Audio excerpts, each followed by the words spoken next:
Seek ye first the kingdom of God and His righteousness. And kunana, in all these things shall be added unto you.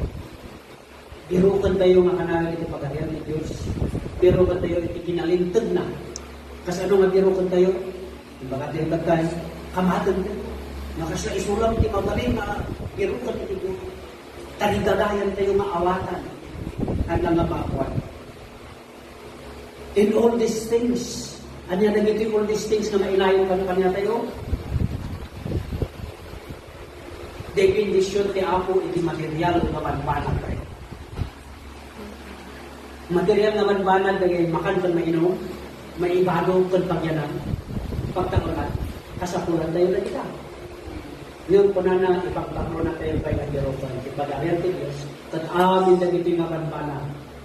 Kumuyog, ti bendisyon ti Diyos. Amen?